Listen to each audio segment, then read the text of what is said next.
It's a real honour to come and give this talk, and I've really enjoyed the fantastic science that we've had presented this morning. I'm not going to present fantastic science.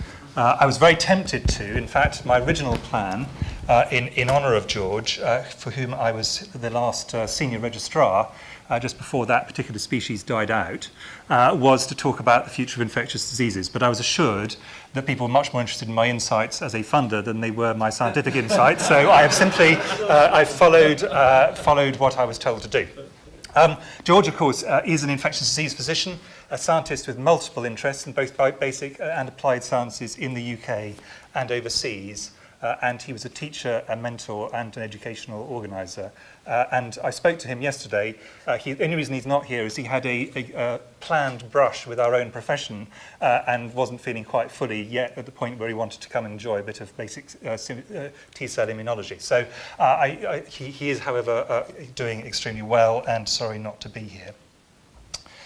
So I'm going to set myself in this talk a pretty simple question, which is, in my view, the key question for a funder of applied and translational research. It is not, in my view, a question for funders of basic research, where I do not think it's, as I'll come on to, a relevant question.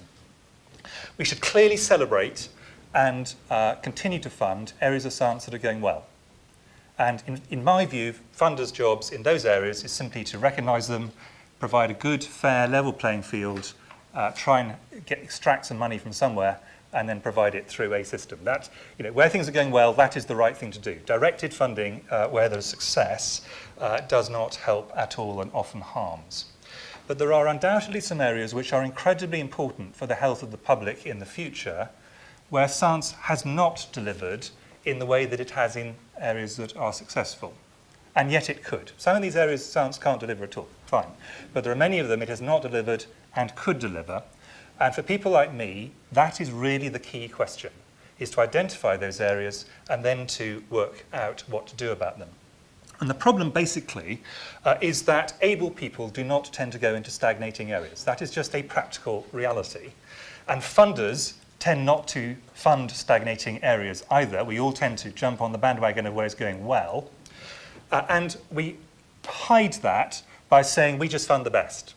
Well, we just fund the best means we just fund what is going well now, and inevitably means things that are going badly now will continue to go badly.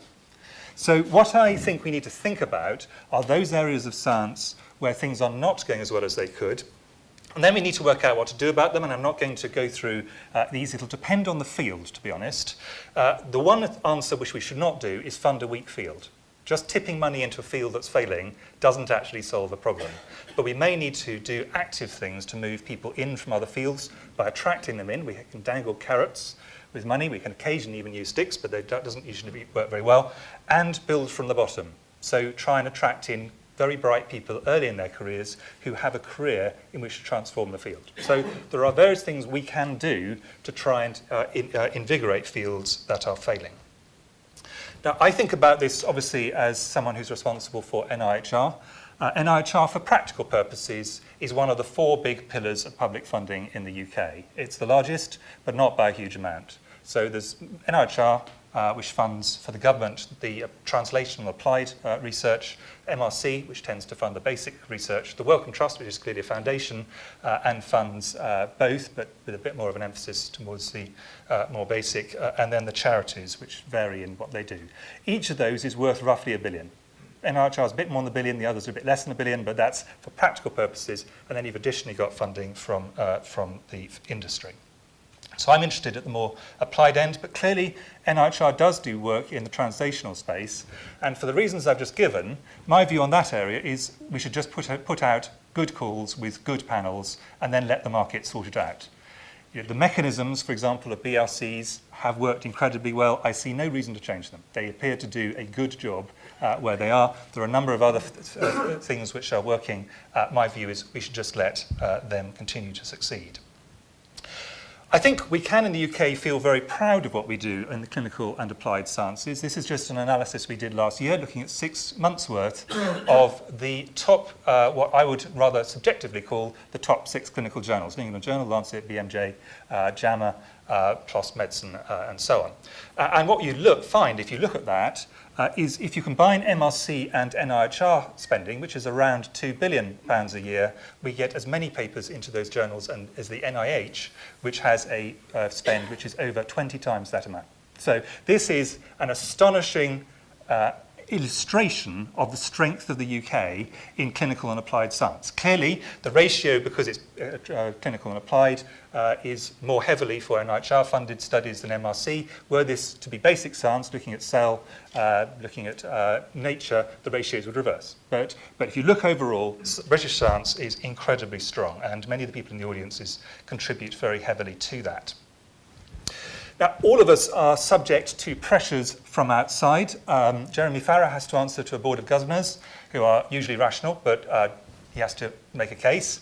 Fiona Watt will have to answer to her board of the Medical Research Council. I have a slightly different set of problems because I answer to ministers. And many people think, well, that must be terrible. Actually, ministers are, in my view, surprisingly good at channeling what we could loosely term the wisdom of crowds. So they respond to their postbags, and their postbags tend to respond to where things are going badly. So if you look at the things in the last year, for example, where ministers have said to me, we're not doing enough in this, what are we going to do about it? This is the list: mental health, brain tumours, prostate cancer, dementia, and meningitis. The only one where I actually disagreed with them was on prostate cancer, where I thought we should be doing a lot because it's a very important issue, but actually there's a lot of forward movement in those fields. If you look at mental health and brain tumours, they're right. These are areas which have moved incredibly slowly relative to the public health needs. So I think people shouldn't think that just because we're under political control, that's a bad thing. I think it has some really quite significant advantages. Now, clearly the background to all of this is what is happening to health, because health has to be forward-looking. The kind of science we are talking about today, very little of it will have an impact on the field clinically in any serious way for at least 20 years. That's the practical reality. We know that from the REF process. The impact statements demonstrate a median time between the first clinical paper coming out and it being adopted in general medical practice of roughly 15 years. So if you work backwards from that, 20 years seems to me a pretty reasonable way to look. So it's important to look at where we are going. The first thing is that despite what you might read in the headlines, there is a lot of variability by condition and by geography and by socioeconomic group, but broadly, mortality trends have continued to trend downwards.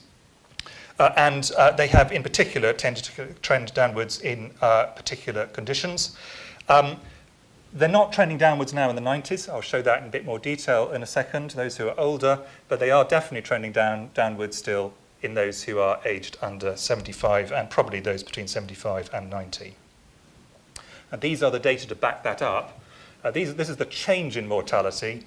These are the latest ONS data. And what you can see is a very substantial 35% reduction if we're talking about people under the age of 75, and a very, very small, though non-zero, reduction in those over 90. Now, what this means in reality is that the model which many physicians have in their heads of a bell curve of mortality steadily stretching to the right is incorrect. What is actually happening is a highly skewed distribution of mortality coming more and more skewed. That is practically what is happening and what we have to respond to. And you all know this, but making an obvious point, the single biggest trend has been circulatory disease in the light blue line, but there is a steady downward trend, and I'm pretty confident we will all agree that we're going to see steady downward trends, for example, in cancer over the next 20 years. So we kind of know where we're heading by disease type. Of course, within each of these areas, even the successful ones, there are some buts in that statement. So let's take those under age 75, age-standardized coronary heart disease mortality over the last period. Look at that line, absolutely astonishing. And if you just look at it, I mean, that, in my view, should be sort of front-page news every year in the Sun. It won't be, but it is absolutely an amazing achievement that we've reduced over that period from over 200 to under 40 per 100,000. That is extraordinary. And that is made up of Very small changes stacked on top of one another. If you, some of them are public health, reductions in smoking. Some of them are medically introduced public health, statins, for example. Some of it is curative, secondary prevention and curative prevention. But if you put those together, the effect has been astonishing. That is something to celebrate. The buts on this are, this is now levelling off, if you look at the graph at the end. And secondly, there are some areas, for example, arrhythmias, where I think the rate of progress has been a lot slower, and we have to be frank about that. Stroke, same thing. Astonishing improvements. These are the men, women, and both. Extraordinary achievement. Not all of it deliberate, actually. A lot of this is kind of accidentally as a result of what we've done for heart disease, but the main thing is things have got better. But there are some buts in this. Let's take stroke. Two of the buts, in my view, are a stroke incidence has gone down, fantastic. Stroke mortality has gone down, fantastic. But stroke prevalence, unsurprisingly, has gone up. So the number of people living with stroke has increased and is going to continue to increase. And the geography of this is incredibly concentrated. We have in London, for reasons I don't fully understand, put our stroke units there, and there. And that's not where stroke is. Stroke is gradually moving out as cities get younger. So we need to think, where is this burden of disease going to be, and what can we as scientists do to improve it? But there are clearly a few areas where we are actually going backwards in health. I think obesity would be a very good example, although it's levelling off a bit at the moment. But the health effects of that are clearly in the future. But much more importantly, very large numbers of areas which are relatively progressing very slowly. And all of you will know subsections of your own discipline where things are progressing slowly. And we can all see some big areas where things are progressing slowly relative to the rest of healthcare. And a good example, for example, in pre-retirement adults would be mental health or musculoskeletal health, which for practical purposes are not a huge amount better than they were when I entered medical school, in contrast to cardiovascular disease. So what happens then, inevitably, is those diseases are increasing steadily as a proportion of morbidity. That is an absolute mathematical inevitability, and therefore if you look forward in 20 years, if we have not addressed these, people are going to say to us we were asleep on our watch. And a clear example, which people have cottoned on to, is dementia. People actually think the incidence of dementia is going up. It's not. In fact, it's going down, if anything. The data would suggest, particularly in men, a substantial reduction in incidence of dementia, where the prevalence, because everything else is improving, is steadily increasing and is set to increase. This is just a particularly stark example. There are many others. So the first broad point is we need to spot those areas which we're doing badly, and we need to do something about it. And that's from the basic translational and applied sciences. The second is just a quick riff on geography. This is population aged 85 and over. When I stopped being a house officer, so became a proper doctor, roughly now, and when I will retire, unless I get hit by a bus first. An extraordinary change. But the main point I want to make with this is most of the changes in rural areas. Urban environments, including Manchester, including London, including Newcastle, anyone you look at, including Oxford, smaller places, maintain their demographic structure. People move in aged either 18 or 21, they stay till their second child, and then they leave. I suspect most of you have followed that pattern. And the result is that the cities remain exactly the same age, and therefore the rest of the country is aging a lot faster. And therefore what we're getting is increasing concentrations of morbidity in places where universities are not based and where the health service delivery challenges are considerably greater. And if you look at this map, for example, which is ONS reporting daily activity limitations, dark in this map is bad, and then look at where you know research funding goes, the correlation are almost mirror images of one another. Now, as a funder, the answer to that is not to say, therefore we must fund more in the University of Hull, if current University of Hull is not terribly strong. I'm not making any aspersions of the University of Hull. I'm sure it's an outstanding institution. It is, in fact, an outstanding institution in some areas. But that is not the right answer. But it is the right answer, both scientifically and ethically, that those who are clinical, applied, public health translational scientists should look at where the disease burden is greatest and should go there. The science should go to where the burden is. And I think that there are two important reasons and a very unimportant reason for that. Important reason one, ethical.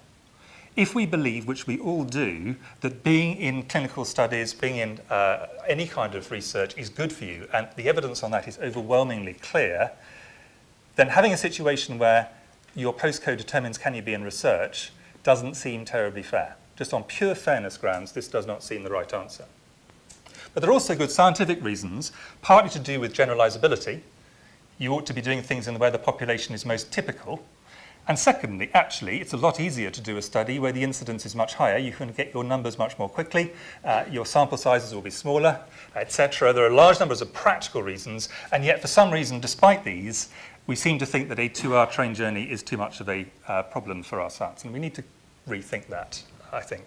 The very small print one is, if you look at this map and imagine there was a change of government, where are the constituencies of the people who will be funding research in the future? They are where the burden of disease is. So I have a political problem on top, but I want to be clear that's not the driver. I'm just making that as a practical fact, and that we need to think that through a bit as a group. And of course, the same is true for different disease types, which are again heavily concentrated very often. I've chosen here to highlight UK migrant populations, so those who've got the genetic structures of migrant populations are heavily concentrated in bits of the country. We should think about that in our study design. I'm always amazed by how few studies that I see going through when I'm being a peer referee don't think through these kind of quite practical issues.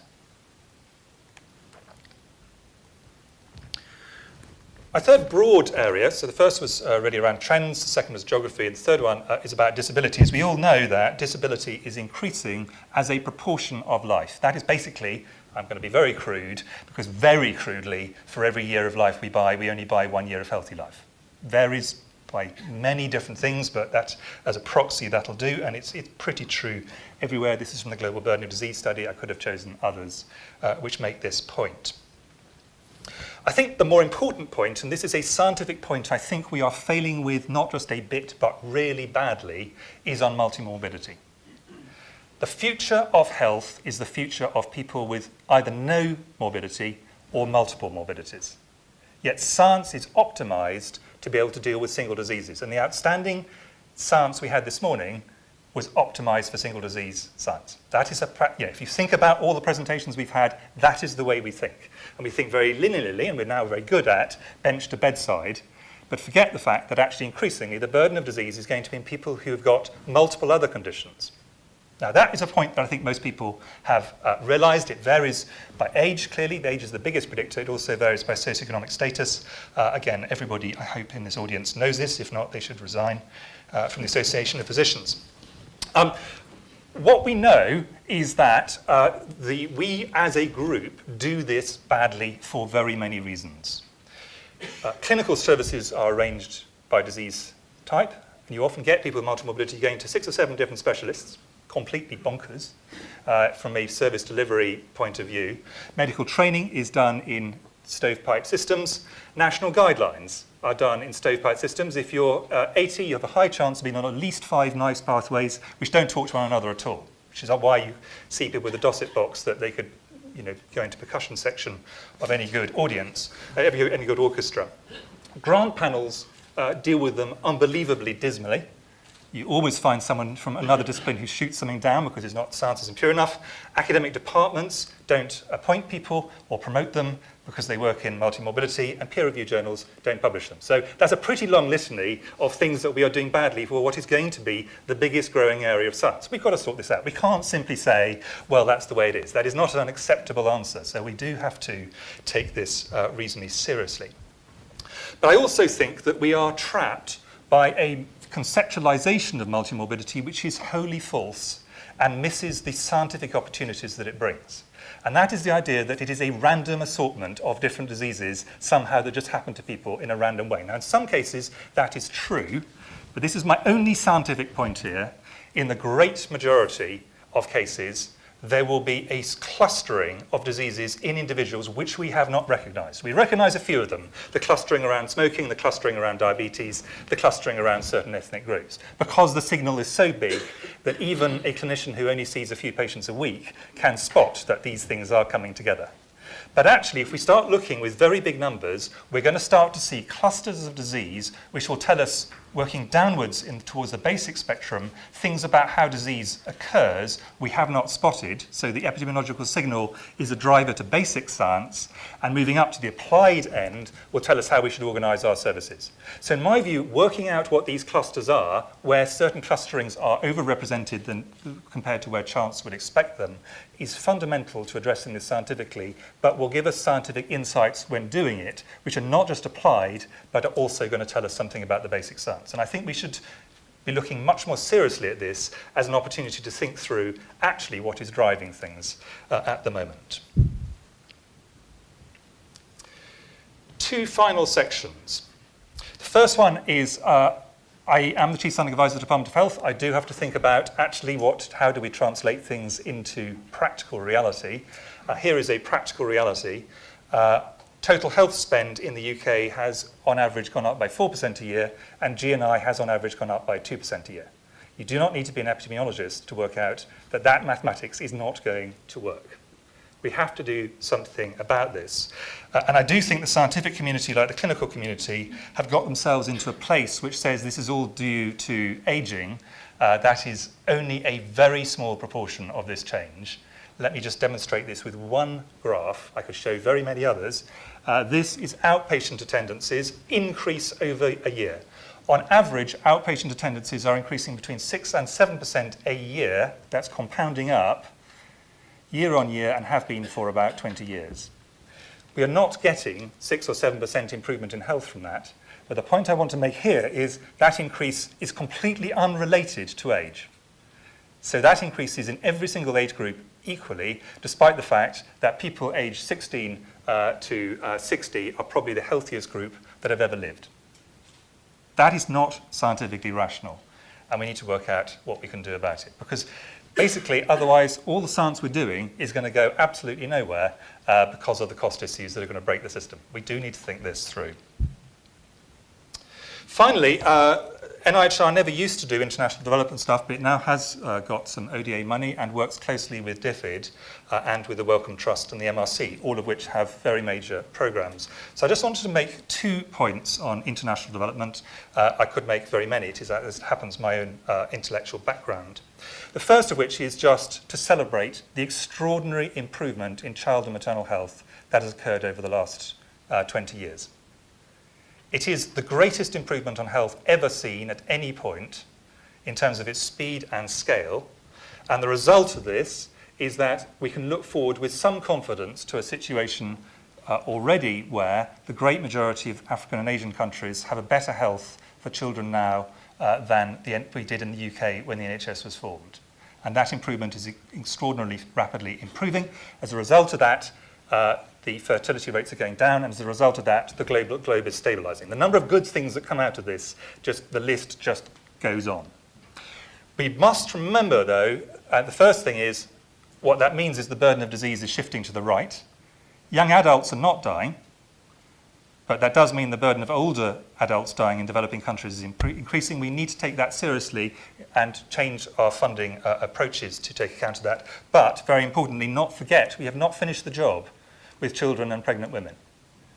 And depressingly, in the disease that I've spent most of my life in, which has been improved in terms of mortality by about 70% in most places I've worked over the last 15 years, has now started to flatten out. And I think there's a bunch of extra things we're going to have to do. This is not a done deal yet. But I wanted to make a slightly wider point about this, which is about how the health is globalizing. This is a very well-known, I suspect many of you have seen it, things from the late Hans Rosling, one of the great communicators of epidemiology and statistics.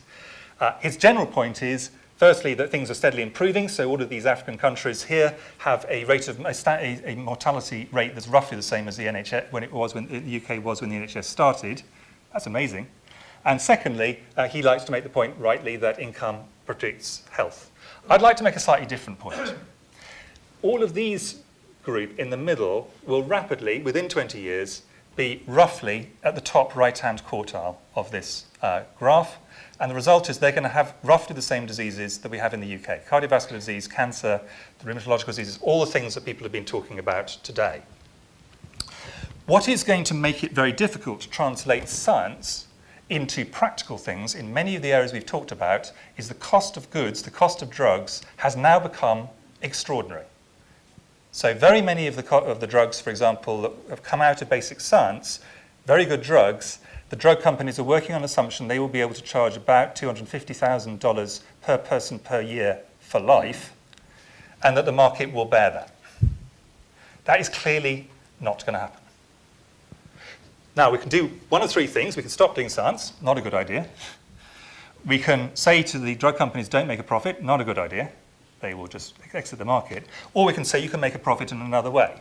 And the way to make a profit is to broaden out their market from about 6 small countries, plus the USA, to the whole world.